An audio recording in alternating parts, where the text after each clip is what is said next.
Hey guys, it's Ron with the Radiologic Technologist.com blog and YouTube channel. I haven't done a video in a while because, as you can tell, Christmas is getting a little closer. I am Santa Claus.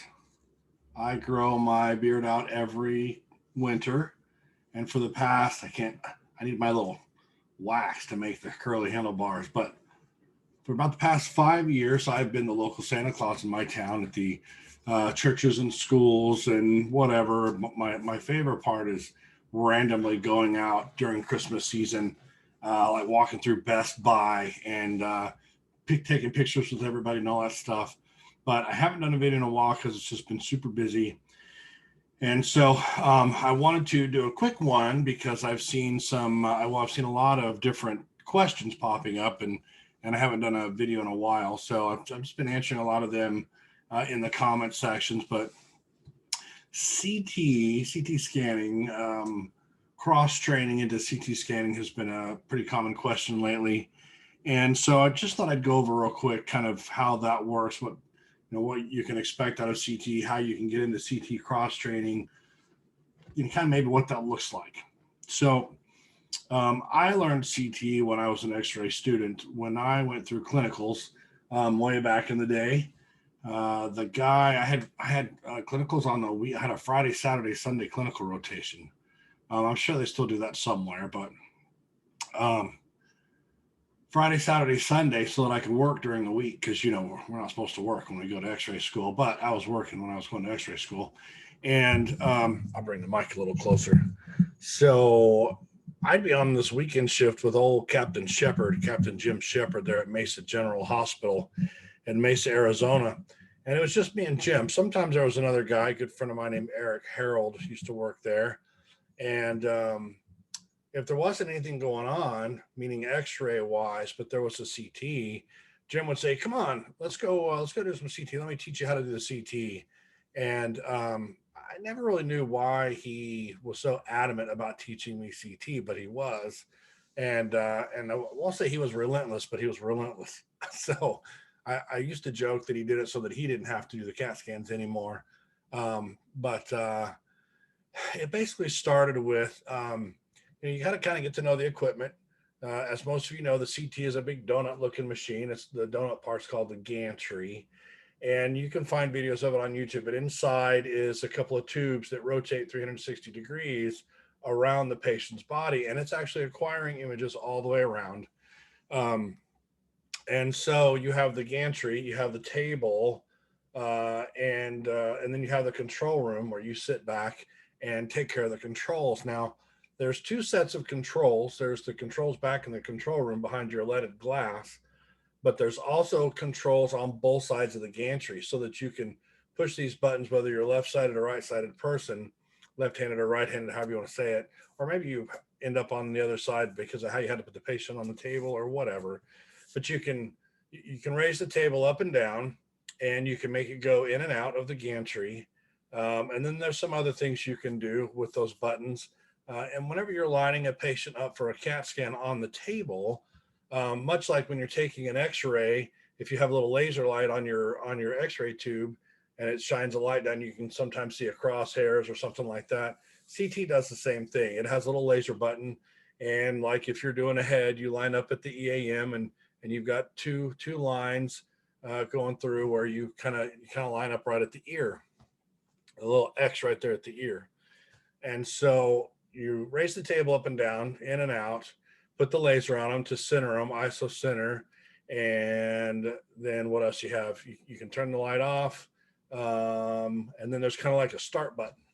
And then you walk back to your control room while it's kind of ramping up, getting ready to go. And then you go back to, because you can run the entire CT scanner standing right next to the patient if you need to do something like that. There may be a time when you want to stay there and hold the patient's hand because they're scared or something. You can put lead on, sit there and hold their hand or whatever, but you can run the entire thing from the gantry. You can also go back and run the entire thing from the control room. And then the other piece of equipment I'll just mention real quick is the injector. There's usually, it's either a floor mount injector or a ceiling mount injector hanging from a boom. And it should be able to reach the front. Well, it's usually in the front of the gantry, but sometimes they swing around to the back of the gantry because when you when you have the gantry and the table, if you put a patient all the way through and they're on the other side, sometimes you've got to access that IV port from the backside. But technically, you're out there testing the IV. When you hook a patient up to contrast, you typically go out with your saline syringe and you hook it up and you flush it just to make sure it doesn't extravasate or the patient doesn't yell or whatever, or it doesn't leak out the hub because the nurse didn't put it on right before they taped it down. So you sample it and then you hook your IV contrast up to it, and you can do a sample push, like a 3 or 5 cc sample push right there from the injector standing at the gantry to make sure that's working right. And then you can actually start the whole thing. You can start the scan, and if you have a delay on the contrast, that delay will start, give you time to go sit back at your control room, and then the test will start. I mean, there's more to it. You know, there's also breathing instructions. The protocols will have set breathing instructions that tells the patient when to breathe and when to hold their breath and that kind of thing. But for the most part, those are the kind of different sections of the CT room. You've got your gantry, the table, the control room, and the injector. And then the table itself has little attachments that get attached to the end, where, like, if you're putting somebody head first to do their head, there's this little head contraption that they lay their head down, and that keeps them kind of up at a little bit of an angle, because you want their chin kind of down to their chest when you're doing the head CT, because you're only interested in above the ear, brain only. You're not really interested in the eyeball. So you kind of got to have this angle. If you're flat on with the head, you're going to scan up through the eyeballs. But if you angle it in a certain way, you'll just get the brain. And that's something the ACR will watch you for when you're trying to get ACR accredited. I had 2 slices of eyeball in an image I submitted one time for ACR, and they shot it down. But I just want to give you a brief overview of the machine. And, you know, we could spend an hour or more talking about just the machine, but for the most part, it looks intimidating, but it's not. So Captain Shepard started showing me how to do heads first, because the easiest thing to do when you're learning is to learn the non-contrast studies, and they'll refer to them as the non-cons or the withouts. So you can either do scans with contrast, kind of like X-ray, or you can do them without contrast. So the easiest thing to learn is the non-cons, because you don't have to worry about putting an IV in, or how much contrast to give, or how fast to push it. Those are your 3 main things. And you learn the without heads, and then you can learn the without abdomen pelvises. You line up with that red laser line I was talking about, just above the diaphragms, and you go just below the symphysis pubis. Symphysis pubis. I can't remember the word now. Symphysis pubis. And then you line it up horizontally about halfway between the anterior and posterior part of the back, right at midline. And with those red laser markings, you know where you're at, and you scan from domes to pubic symphysis. And so that's an abdomen pelvis without. And then you get that down, and you just raise your top line up to your chest, and you do a chest abdomen pelvis. And so once you get used to doing the head and the chest abdomen pelvis, or the abdomen pelvis without contrast, that's a big portion of your scans. And then you start doing extremities, and the extremities are a little more difficult, because if you're just doing one extremity, you got to try to figure out how to isolate that extremity, right? So if you think of somebody laying there on the table on their back, maybe their feet towards the inside of the gantry, how are you just going to scan the right leg and not have the left one right there in its way? So for the most part, you can't just make the leg disappear, but you can move them a little bit off to the side, so that if you're interested in the right leg, you line the right leg up right down the middle of the table. So it's kind of iso center, if you will, on the table, and the other one's a little bit off, so that when you're doing so you acquire your original set of images, which are called the axials. And different machines probably have different words for them. I learned them as axials. An axial is just a cross-section view of what it looks like if I were to cut myself in half and look straight down. That's the axial view. But you take all that axial data, and the computer will reformat it for you into a front to back view. And I'm sure you've seen those, and the side to side view, or the coronals and the sagittals. So you can look at a person or a part, body part, whatever, from front to back or back to front, whatever your protocol is. and left to right or right to left, whatever your protocol is. But what you're acquiring as a tech is just those axials and all that data. And typically the way you acquire them first is super thin slices if you can. The thinner the slices, the more dose that person's going to get. So you kind of have to play with that. And the wider your scans are, the faster the scan will go and the less dose radiation they'll get. But you're also not getting as much detailed information that way. The thinner the slice, the more detail. Think about if you have an apple this big and you just take 3 slices out of it. You slice it into 3 pieces. You got pretty big chunks, right? So you have kind of a big picture of what that apple looks like from the inside, but you only have 3 different views from the inside if you only sliced it into 3 pieces. Then imagine again if you could slice it every millimeter and slice it 100 times. Then think about all the views you'll have at all the different aspects of that organ, that apple, from all. It's kind of like, mammograms. You can do a 2D mammogram and kind of get a 2D picture, but with the 3D tomos, you're kind of flipping through it like it's a book, like you're reading a book or watching a movie. Anyway, so I digress. So you want to learn CT, and that's why we're talking about this. So I'm giving you an overview of CT. So Jim would take me in, he taught me all the non-cons, and then he taught me the extremities. So if you want an arm, you just kind of laid them in there like Superman, maybe this one back, have them lay this arm right down the middle of the table, line up your laser lines wherever. If you're doing a forearm, then you're lining it up there, or a hand. You can do hands, feet, you can do anything on a CT scanner. CT is one of my favorite modalities because you can get so much detailed information in such a short period of time. MRI gives you better detailed information, but takes a lot longer to do. It's a lot longer for the patient and for the tech who's doing it. So you learn all the non-cons, and then you start learning how to give contrast. And so you start learning about protocols on, like, is it a weight-based dose? In other words, do they get 1 cc for every 10 pounds of weight that they have? Or do you go by just a set protocol that they just get 90 cc's for whatever the study is? That depends on where you work. And then once you start learning the protocols, you may start with like a chest with contrast, just a straight chest with contrast, because there's a lot of different kinds of studies with contrast. There's a high-res chest, there's a AAA study where you're just looking at the aorta, there's a PE study that's contrast where they're just looking at the pulmonary arteries. So there's a lot of different studies you can do where you're looking at a specific part of the body, and that controls your timing of everything. They want to see contrast right when it hits a certain organ or a certain part of that organ or a certain part of that vessel. You don't want to do a PE study at the wrong timing, because then everything may be filled up and completely blushed with contrast instead of just the pulmonary arteries or whatever it is you're looking at. So CT is not as intimidating as it looks. And you can break it into chunks like that, where you just start slow with the non-cons, the basic stuff on the trunk, and then to your extremities, and then to your contrast, and then to your advanced contrast, like your PEs and your AAAs, 3-phase livers, that kind of stuff, runoffs, as long as you don't have a 16 slice GE line speed, because those are really tough.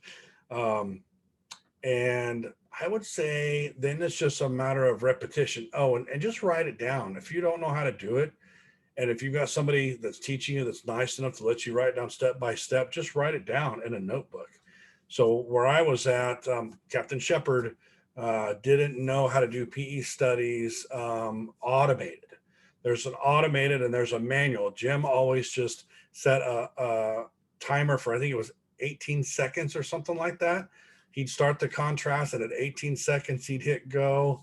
And for the most part, he usually got it right. And maybe 18 seconds, I can't remember what his technique was, but I mean, you're talking 2005. But the automated, the better way really is the automated way, where you set an ROI dot or circle in a certain part of the pulmonary arteries or whatever it is you're waiting for. This is a cool feature about CT is, contrast comes out white on the study. You can see it on the screen as white.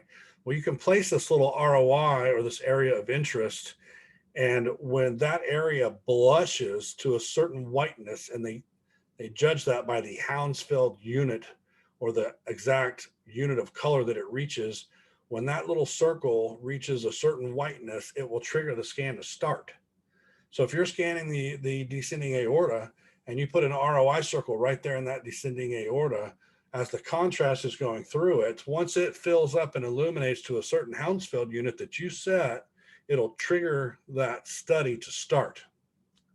And so you don't have to worry about manually timing or will I miss it?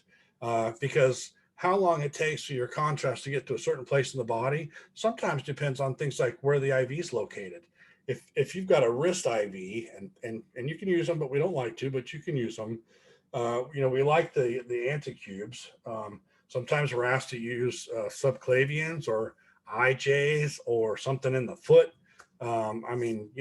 Depends on your comfort level and how bad they need it and how many times they've tried to get that patient down to you. And that's all up to you as the tech. You're always the final say on will you use a specific IV or not. That's up to you. But what I'm just getting at is it's better to learn a timing method with the computer on your side than it is to do a manual guess, because that's how I was taught, or that's all I know. And so I'm getting back to writing down the instructions. Well, I had a traveler come through at one point and at Mesa General to help us out. And that traveler knew how to do the ROIs on the PEs. And so I just asked if they would mind if I wrote down the steps. And so they would say, first you set the ROI here, and then you set it to this many Hounsfield units, and you set the delay, and then, whatever. They told me all the steps. And then the next time I was by myself and I had to do a PE, I just went slowly through step by step and did the PE study. And that's how I learned how to do it using the computer instead of manual. So that's pretty much the brief overview. CT probably, as a director, when I would put people in the CT department to cross-train, I would set it for about 3 months. Really, pretty much everybody could pick it up in about 3 months. It really doesn't even take that long. But in order to put you in there all by yourself, you need a good 3 months of getting the hang of everything and learning all the protocols and before you start taking call. MRI a little longer. I know we're not talking about MRI, but MRI is a good 6 months. Oftentimes CT and MRI cross-training are talked about at the same time, but for the most part, I just wanted to give you a brief overview of CT. I didn't feel like I was ready, and that's how most of us are when we're learning a new modality. You won't feel ready, and your boss will say, hey, I need somebody to take call tonight, and you're it. And so, if you're lucky, they'll say, look, if you get stuck, just call so-and-so or just call me or whatever. And I went out, started taking call with CT before I felt like I was ready. But for the most part, got it done. And so CT is always worth a couple more dollars an hour over X-ray. So it's a good modality to move up into. My favorite part, like I said, is it acquires so much data so quickly. And then if you have time, because I was the night shift guy, so I really liked playing around with the 3D reconstructions and kind of what I called the virtual walkthroughs, where you could do a colon and then do image by image, step by step of the colon and do what looks like you're walking through a tunnel on the computer screen. That's pretty cool, the stuff. And that was 15 years ago. So the last time I did a CT would have been probably May of this year, and we're in December. So I haven't done one in a little bit, but CT is a great modality. I highly recommend it. It makes good money. It moves nice and fast. You get a lot of images real quick. I'll say it's not as user dependent as some modalities, and hopefully don't ruffle any feathers of any CT techs out there, because you do need to know what you're doing. There's no doubt about that. But you got to admit, if you're honest, if I scan from head to toe with a CT scanner and give that to a radiologist, it doesn't really matter if I missed something or not, meaning that I know there was some abnormal pathology in there or not, because the rad will find it. Because in a CT, you're capturing everything. But as opposed to like an ultrasound where you're looking at certain places with your probe, if you don't catch it as a sonographer, there's no way the rad's going to see it. The rad's only going to see what you take images of. And so I really like that part about CT is you can get people through really quickly. You could scan everything, send it off. If it's a big, hairy 3D reconstruction of pulmonaries or something, there's companies like 3DR that you can just send your axials to. They'll do all the 3Ds for you, cut stuff out, subtraction, send it back in about 30, 45 minutes, and it's already done. Docs are reading it. You didn't have to do that part. just a nice, fun, high paced, you can get the traumas in and out of there quickly. And then there's the procedures. You can do special procedures on a CT table as well, putting in ports and all kinds of stuff. So it's not just it's never just the same thing over and over and over. There's always something going on in there that's just a little bit different. So I hope this helps for those of you that have been thinking about CT and maybe what it takes to get in there, and give you some idea of kind of the equipment. You can look on YouTube for videos about, just look up the vendors, look up GE, Siemens, Toshiba, or Canon, sorry. Any of the big vendors, they call it the big iron. MRI and CT is the big iron, the big equipment.